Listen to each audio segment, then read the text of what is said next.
Fala galera, tudo tranquilo? Bom, no vídeo de hoje é uma análise do episódio 3 de Skeleton Crew, que teve algumas revelações interessantes pra gente, né? É Jack Scarlatti, é Jod Nanawood, né? Como é que fica? É Capitão Silvo. Quem é o personagem, né, interpretado por Jude Law, galera? Vamos responder isso tudo pra vocês com base até nos quadrinhos de Star Wars, que temos algumas bases ali, e explicar mais algumas coisas também sobre o próprio Etin, né, que teve mais algumas questões aí. Então vamos começar justamente no comecinho do episódio. Bom, os pais estão reunidos lá porque querem saber onde seus filhos estão, pediram ajuda pros droids, pediram ajuda ali até pro próprio supervisor, né, do planeta de Etin. E um detalhe interessante que pode confirmar o que eu falei lá na análise do episódio 1 e 2 é sobre essa questão. Os droids falaram que o supervisor não tem acesso, né, não pode manter contato com outros planetas fora da barreira de Etin. E eu comentei isso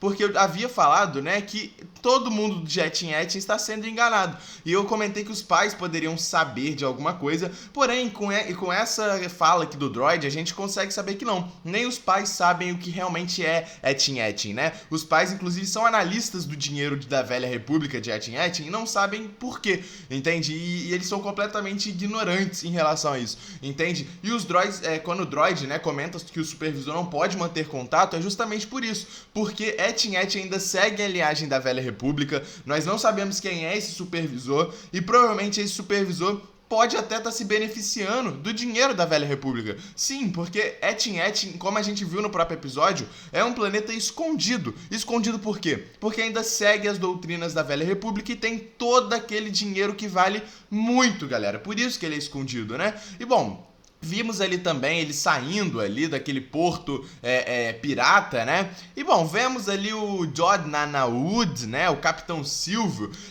que até então era um Jedi, comentar sobre essa questão dos Jedi, galera. Vamos lá.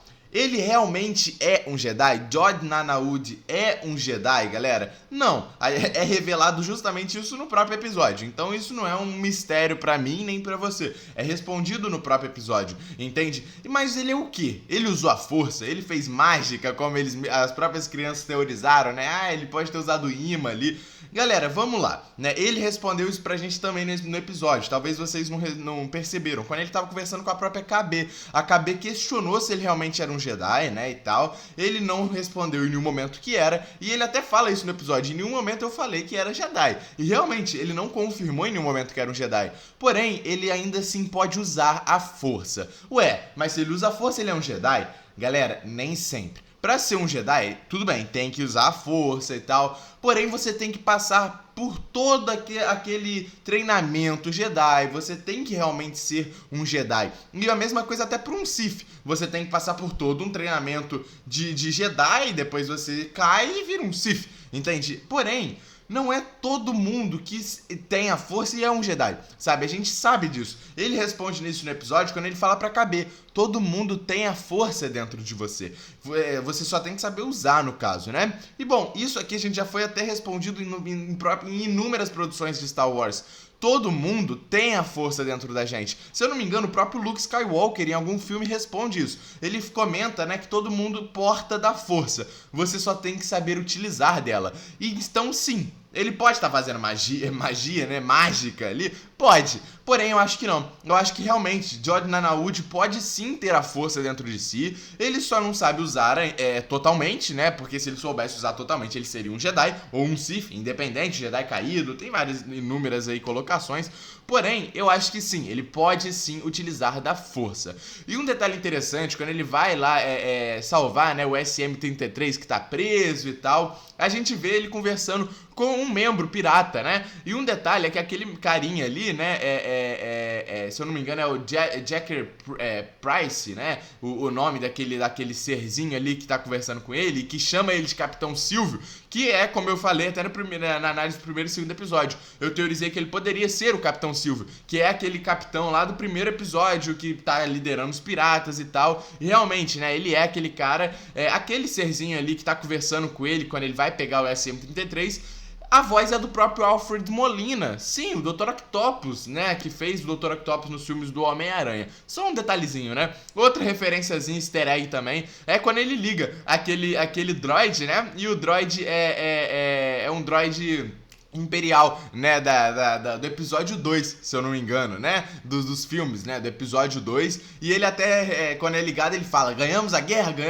e ele mesmo se desmonta ali, né, porque é um droid muito velho, né. E bom, outra questão também interessante foi o interesse do Silvio, né, qual é o interesse do Silvio, cara? As crianças não confiaram nele desde o primeiro momento, né, e tudo bem, estão certos, até porque o SM-33 falou pra eles não confiarem em ninguém, e estão corretíssimos. E qual é a intenção do Silvio? Se ele não é um Jedi, se ele realmente não é confiável, qual é a sua intenção? Galera, com certeza é Etin-Etin. Com certeza. Sabe, ele é um pirata, galera. Ele é um capitão pirata. A gente viu isso quando ele tava com o seu codinome de Capitão Silvio. Ele é um capitão pirata, sabe, que pode portar da força. Então ele tem algumas coisas ali até bem importantes. Porém, ele é ainda um pirata. Então ele pode sim estar querendo só o prêmio. Ele pode estar querendo só o tesouro de Etin-Etin. E, pô, eu acho que com certeza a mentalidade dele vai mudar conforme os episódios, né? E assim, outro detalhe interessante que liga lá com o que eu falei no começo da análise aqui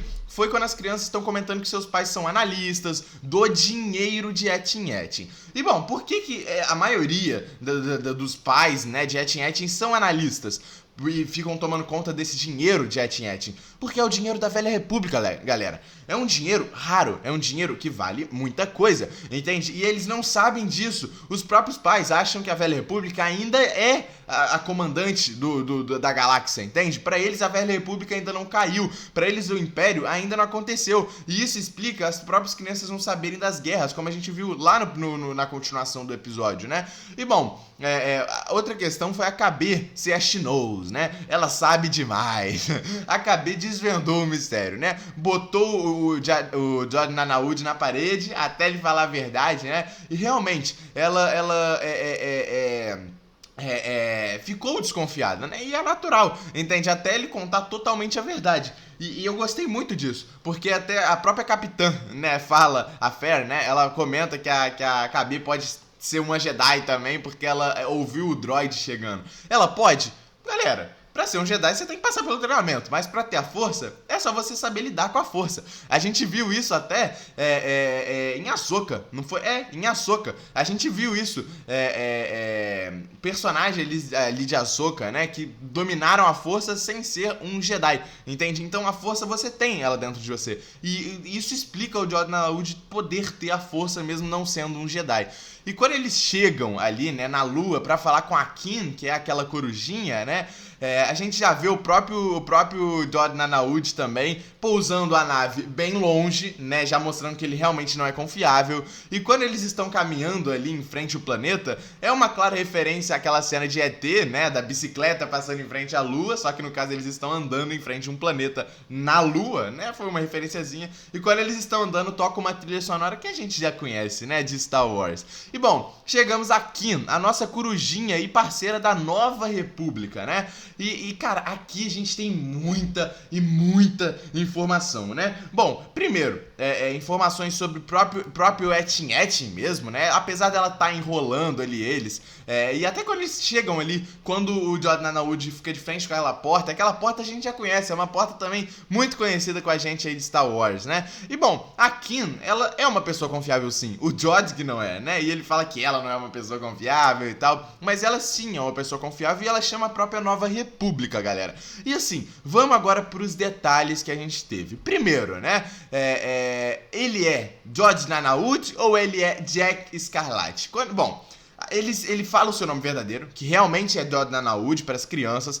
Ele tem um outro codinome com os piratas, que é Capitão Silvio, mas isso a gente não precisa discutir, porque, porra, ele sendo um pirata, o seu nome não vai ser o seu nome verdadeiro, né? Ele vai ser chamado de Capitão alguma coisa, e Capitão Silvio independente, não tem alguma coisa. Porém, Jack Scarlat, galera, vamos lá. Jack Scarlat é um personagem dos quadrinhos de Star Wars, sim, e ele apareceu pela primeira vez na HQ de Star Wars, né, de 2022. E ele realmente era um pirata imperial e já teve até já fez parceria até com o primeiro Império, né, que se mostrou até não ser confiável nos quadrinhos. Então, realmente, pode ser o mesmo personagem? Pode. Não tivemos ainda nenhuma confirmação em relação a isso. Não tivemos nada que concretize que é o mesmo personagem ali da HQ, que é o mesmo Jack Scarlat, né? Que é o mesmo personagem. Até porque ele tem dois nomes aí, né? Jack Scarlat e Jordan Anaud. Jack Scarlat não é um nome, né? É também um alter ego, é também um codinome. Assim como Capitão Silvio,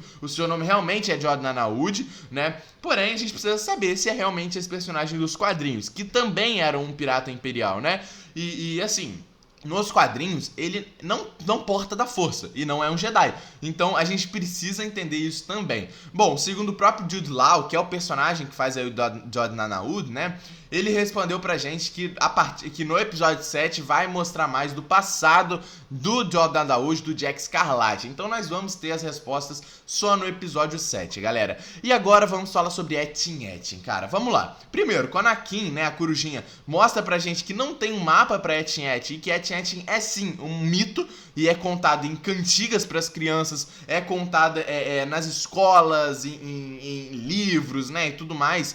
E isso é muito interessante. Por quê? Etin não tem mapa, Etin não tem localização, e isso prova pra gente o quão Etin está escondida. E ela mostra pra gente que tinham ali pelo menos 5 planetas iguais a Etin que estavam escondidos também, e que esses 4 planetas foram destruídos, e só sobrou um, que seria Etin. Por isso que ele é um mito pros piratas, ele é um mito nas cantigas, porque ninguém sabia que Etin realmente era verdade, entende? E pra quem mora em Etin, é normal, é um planeta como outro qualquer, entende? Eles aprendem até nas escolas algumas coisas e planetas que estão perto, né? Mas não aprendem tudo. E a gente tem essa prova quando a própria Kim, né, fala ali com eles sobre as guerras. As guerras, tanto que a gente já viu no episódio 1, no episódio 2, as guerras que nós tivemos até no episódio 4, as guerras do Império, né? Que a gente ainda está tendo nesse exato momento, que a Nova República está entrando ainda, né? Então, isso prova, né, que nada disso é ensinado dentro de Etin. Por quê? Porque Etin ainda segue a doutrina da Velha República. Então, as crianças de Etin só vão aprender coisas da Velha República, entende? Porque não tem por que aprender sobre a Nova República, sobre quando o Império ataca, quando o Império domina a galáxia, porque pra eles, né, isso ainda não aconteceu e nem vai acontecer. A Velha República ainda domina, né? E esse supervisor que nós não sabemos quem é, né? Por exemplo, e bom, essa questão deles não saberem de nada ao seu redor, né? Da própria barreira, como eu falei na própria análise do episódio 1 e 2, que a barreira pode ser alguma coisa que cobre o rastreio de Etin.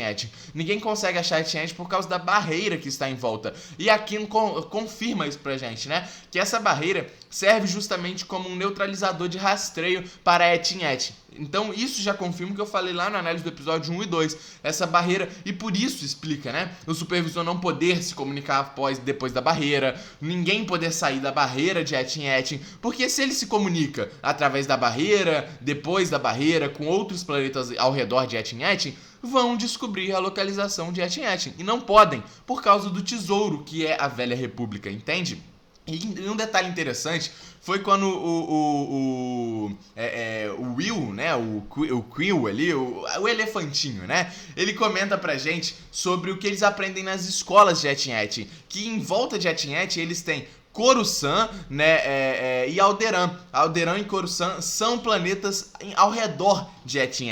E realmente são, galera? A gente não tem como saber. Porém, são 2 planetas que a gente já tá cansado de saber. Isso são 2 planetas que tiveram muita importância, principalmente nessa época da Velha República. Então, pode ser? Pode, né? Realmente pode ter em volta. Mas eu acho difícil. Eu acho que eles só aprendem sobre Coruscant e Alderaan porque são planetas que tiveram importância durante a Velha República. E como Etin ainda é da Velha República, eles aprendem só sobre esses 2 planetas, entende? Então, eu acho difícil realmente Alderaan e Coruscant serem ali, né, do lado de Etin, ser ao redor de Etin.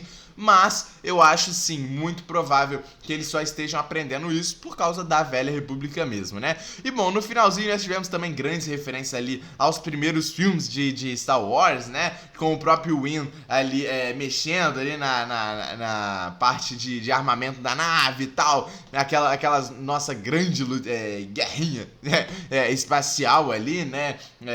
Entre as naves da Nova República, inclusive, né? Foi um detalhe muito interessante. Bom, termina o episódio justamente com Jordan Nanawood sendo perseguido pelo, né, ou melhor, Capitão Silvio sendo perseguido pelos piratas e o Jack Scarlatti sendo perseguido pela Nova República, né? E o Jordan Nanawood? O Jordan Nanawood quer ir pra Etin. Então, temos essas três personas aí de Jordan Nanawood, né? E bom, termina justamente com a Nova República querendo saber aonde eles estão indo, que no caso é Etin. E aí a Nova República não vai entender absolutamente nada, porque nem a Nova República sabe da existência de Etin. Etin é um mistério, galera. É um mito, entende? É um mito da Velha República, que já acabou há muito tempo. Por isso que ninguém acredita quando fala de Etin, né? Bom, comenta aqui o que vocês acharam desse episódio, deixa o like no vídeo, se inscreve no canal. Tamo junto e é nóis, galera.